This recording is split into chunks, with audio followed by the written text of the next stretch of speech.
পূর্ণিমাকে সবাইকে শুভেচ্ছা আমার তরফ থেকে। আর ত্রিপুরার সব নাগরিকদেরকে আমি এটুকু বলতে চাইছি কি যে দোল পূর্ণিমাটা সবাই জন্য একটা খুব বড় উৎসব, যেখানে আমরা সবার সাথে আমাদের নিজেদের হ্যাপি ফিলিংস এগুলো সব কিছু শেয়ার করছি।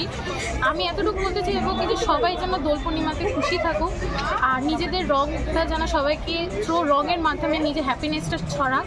আর আরেকটা জিনিস, সোসাইটিতে যে পেটস অ্যানিমেলসরা আছে ওদেরকে যেন কোনো ধরনের হার্ম না হোক, যেটাতে যেন অ্যাজ ওরা pets animal, street dogs, pets যত সব আছে এদের কারণে কোনো ধরনের যেন হার্ম না হয়, এতটুকুই আমার ত্রিপুরার মানুষদেরকে বলা।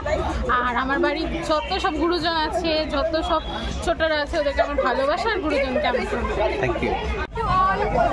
সবাইকে হোলি শুভেচ্ছা। আর সবাই খুব সুন্দরভাবে রং খেলবে, আর যেন মানে নিজের আনন্দের জন্য যেন অন্য কারোর আনন্দ নষ্ট না হয় সেই বুঝে সবাই রং খেলবে। সবাইকে হ্যাপি হোলি। প্রতি বছরই কি হোলি খেলা হয়? এখানে আসেন আপনারা? এখানে আসি, পুরো আগরতলা শহর ঘুরি আমরা, সব ফ্রেন্ড সার্কেল মিলে সবাই আমরা খুব মজা করি। আজকে তো সবাইকে জানাই প্রথমে সকলকে শুভ দোল পূর্ণিমা এবং আজকে হ্যাপি হোলি সবাইকে।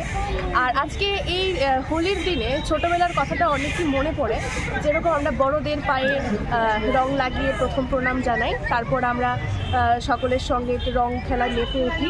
তাই ছোটোবেলাটা সেরকম বাড়িতে বসে রং খেলা প্লাস বড়দের সঙ্গে সময় কাটানো, কিন্তু এখন যুগের পরিবর্তনের সঙ্গে সঙ্গে আমরা বাড়ি থেকে বেরিয়ে এসে বন্ধু বান্ধবদের সঙ্গে এখানে রং খেলছি, বা অন্যদের মানে যাকে চেনা পরিচিত সবার গালে রং লাগিয়ে যেন আমরা এই দিনটাকে খুব সুন্দরভাবে সেফলি পালন করতে পারি, এটাই আমরা চেষ্টা করব।